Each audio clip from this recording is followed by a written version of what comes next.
안녕하세요, 여러분. 황금기 지혜 채널입니다. 밥만 먹으면 왜 이렇게 피곤하지? 같은 양을 먹었는데 왜 나만 혈당이 치솟을까? 혹시 이런 생각 해보신 적 있으신가요? 오늘은 제가 만난 85세 현역 내과의사 선생님께 직접 들은 혈당을 낮춰주는 특별한 밥 짓는 법을 여러분께 알려드릴게요. 단순히 잡곡을 섞는 게 전부가 아닙니다. 물의 양, 불 조절, 씻는 순서까지 하나하나가 혈당에 큰 영향을 준다고 합니다. 황금기 지혜 채널에서 전부 알려드리겠습니다. 가끔 밥만 먹으면 졸리고 속이 더부룩한 경험 있으실까요? 85세 의사 선생님께서 이렇게 말씀하셨어요. 밥 자체가 문제라기보다 밥 짓는 방식이 문제입니다. 흰 쌀밥은 소화가 너무 빨라서 혈당이 확 올라갔다가 금방 떨어진다고 합니다.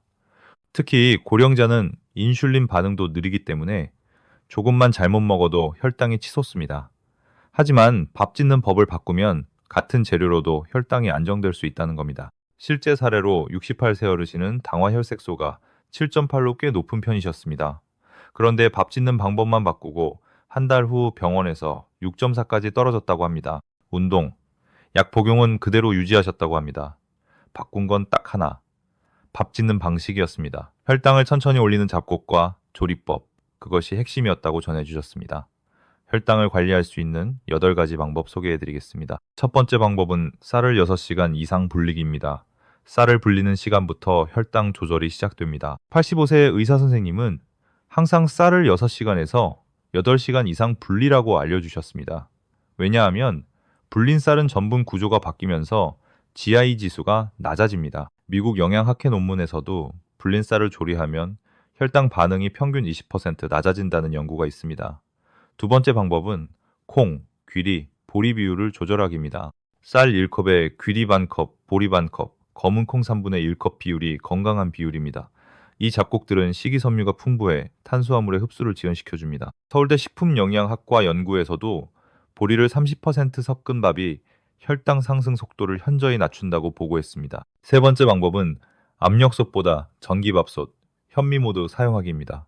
압력솥은 식감은 좋지만 전분이 더 끈적해져 혈당을 더 빨리 올릴 수 있습니다. 의사 선생님께서 알려주신 방법은 일반 전기밥솥의 현미 모드로 천천히 익히는 방법입니다. 현미 모드를 사용하면 먹었을 때 당 흡수가 훨씬 느려집니다. 네 번째 방법은 밥 짓고 바로 먹지 않고 12시간 냉장 보관 후 데워 먹기입니다. 밥을 12시간 냉장 보관하면 전분 구조가 변화하면서 소화가 느려집니다. 존스 홉킨스 의대에선 이를 통해 식후 혈당을 최대 30% 낮출 수 있다고 보고했습니다. 다섯 번째는 뜨거운 물로 마지막에 헹구기입니다. 선생님은 혈당 조절을 위해 밥 짓기 전 마지막 헹굼을 미지근한 물로 하셨습니다. 그 이유는 전분의 일부를 제거하고 불필요한 탄수화물을 씻어내기 위해서라고 합니다. 일본 오카야마 대학 연구에선 뜨거운 물 헹굼이 쌀의 표면 전분을 줄이고 혈당 반응을 줄이는데 효과적이라고 밝혔습니다. 여섯 번째는 다시마, 물을 활용하여 밥 짓기입니다. 쌀을 씻은 뒤 평소 물 대신 다시마, 우린 물을 사용해 밥을 지으면 다시마에 포함된 알긴산과 미네랄이 소화 속도를 늦추고 포만감을 높여줍니다. 국내 경희대 식품영양학과 연구에서도 다시마, 추출물이당 흡수 억제에 효과가 있다는 결과가 있습니다. 일곱 번째는 식초 몇 방울을 넣어보기입니다. 선생님은 때때로 밥 짓는 물에 사과 식초를 아주 소량 넣으셨다고 합니다. 식초의 아세트산은 위배출 속도를 늦춰서 혈당 상승을 억제합니다. 유럽당뇨학회에서도 식사 전 식초 섭취가 혈당을 평균 20% 낮춘다고 보고했습니다. 여덟 번째는 밥이 완성된 뒤 먹기 직전에 들기름을 몇 방울 떨어뜨리는 것도 방법입니다. 지방은 위에서의 소화 속도를 늦추기 때문에 혈당 급등을 완화시킬 수 있습니다. 특히 들기름은 오메가3와 리놀렌산이 풍부해 염증 억제에도 좋습니다. 단, 너무 많이 넣으면 칼로리가 올라가니 소량 사용을 권장드립니다. 또 다른 방법으로는 따뜻한 밥을 시간을 두고 식혀서 먹는 것입니다. 따뜻한 밥보다 식은 밥이 혈당을 덜 올린다는 이야기 들어보신 적 있으신가요?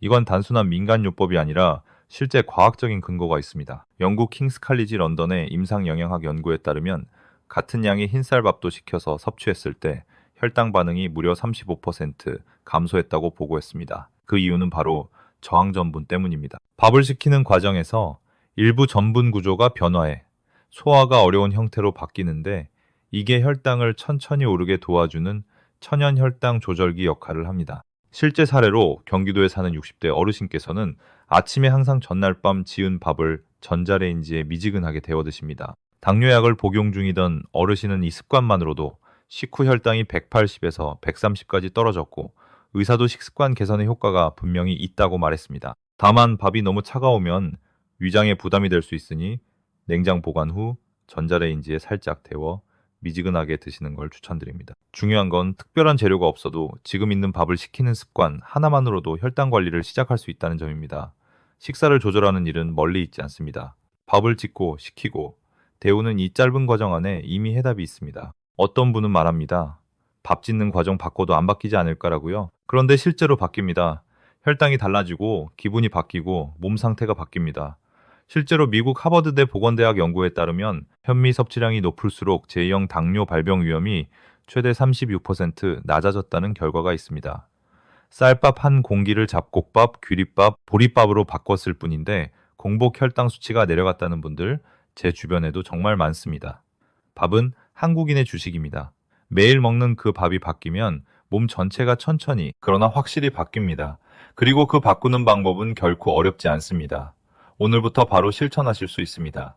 쌀을 씻는 물부터 밥솥의 취사 버튼을 누르는 습관까지 작은 변화 하나가 내 몸의 인슐린 반응을 더 부드럽게 만들어줍니다. 예를 들어 식이섬유가 풍부한 귤이나 현미, 그리고 단백질이 함께 들어간 콩밥을 드시면 혈당이 천천히 오르고 천천히 내려가서 혈당 치솟는 걱정이 줄어듭니다. 여기에 찬밥으로 식힌 밥, 다시 데운 밥을 드시는 것도 혈당을 덜 올리는데 효과적입니다. 이유는 식힌 밥에 저항성 전분이 생기기 때문인데 이 전분은 당의 흡수를 늦추는 역할을 합니다. 또한 밥만 잘 지어도 좋지만 함께 먹는 반찬도 중요합니다. 혈당 걱정 없는 밥상, 밥만 바꾸지 말고 반찬도 같이 챙겨보세요. 첫 번째 들기름에 살짝 구운 두부입니다. 두 번째, 볶지 않고 데친 채소 무침, 예를 들면 시금치, 미나리, 숙주나물을 추천드립니다. 세 번째, 고등어, 꽁치 같은 등풀은 생선구이입니다. 네 번째 무, 다시마, 표고버섯을 우려낸 국물에 채소만 넣은 맑은 국입니다. 이 네 가지 반찬은 GI 지수가 낮고 포만감을 주면서 혈당을 안정시키는 데 도움이 됩니다. 현미밥, 보리밥, 귀리밥 등 혈당을 천천히 올리는 밥을 먹더라도 함께 먹는 반찬이 문제라면 혈당 조절은 물거품이 될 수 있습니다. 실제로 식사의 전체 혈당 부하는 밥보다 반찬의 조합에 따라 더 크게 달라질 수 있습니다. 그래서 지금부터 당뇨가 걱정되는 분들이 밥과 함께 먹지 말아야 할 반찬 세 가지를 소개합니다. 첫 번째는 단무지, 젓갈류 같은 짠지류입니다. 단무지, 명란젓, 오징어 젓갈처럼 짠지류는 당분과 나트륨이 매우 높고 혈당을 직접적으로 올리기보다는 인슐린 저항성을 유발해 혈당 조절을 어렵게 만듭니다. 서울예대 연구에 따르면 염분 섭취가 높은 사람은 인슐린 민감도가 낮아지고 제2형 당뇨 위험이 유의미하게 증가했습니다. 또한 짠 반찬은 밥을 더 많이 먹게 만드는 주범이기도 합니다. 두 번째는 멸치볶음 같은 조림류입니다. 장조림, 연근조림, 멸치조림처럼 단맛이 도는 조림류는 설탕이나 무엿이 기본적으로 들어가는데 대부분 혈당을 빠르게 올리는 고당지수 재료입니다. 국내 국민건강영양조사에 따르면 조림류 반찬을 주 3회 이상 먹는 고령자의 경우 공복 혈당 수치가 평균보다 9.3mg 높게 나타났습니다. 특히 물엿 사용량이 많은 경우 이 수치는 더 커졌습니다. 세 번째는 전, 튀김, 부침개 등 기름진 반찬입니다. 기름을 많이 사용하는 반찬은 당장은 혈당을 천천히 올리는 것처럼 보일 수 있지만 실제로는 인슐린 작용을 방해하는 지방산이 축적되며 장기적으로 혈당을 불안정하게 만드는 원인이 됩니다. 경북대 식품영양학과 연구에서 튀김류 섭취가 많은 그룹은 그렇지 않은 그룹에 비해 공복 인슐린 수치가 13% 인슐린 저항성 지수도 더 높게 나타났습니다. 따라서 아무리 좋은 밥을 먹더라도 함께 먹는 반찬이 짜고 달고 기름지다면 혈당은 쉽게 올라가게 됩니다. 반대로 단백질이 풍부하고 나트륨이 낮으며 생채소와 곁들일 수 있는 반찬은 혈당 안정에 도움이 됩니다. 당뇨는 절대 남의 일이 아닙니다. 오늘은 내가 괜찮아도 내일은 아닐 수 있습니다. 하지만 너무 겁먹지 마세요. 당뇨는 관리라는 이름의 습관으로 충분히 이겨낼 수 있는 질환입니다. 그리고 그 관리는 매일 밥을 짓고 반찬을 고르고 식탁에 앉는 작은 순간에서부터 시작됩니다. 밥 한 공기를 바꾸는 것이 몸 하나를 바꾸는 시작이 될 수 있습니다. 억지로 참는 것도 맛없는 걸 참고 먹는 것도 아닙니다. 우리는 충분히 맛있고 건강하게 바꿀 수 있습니다.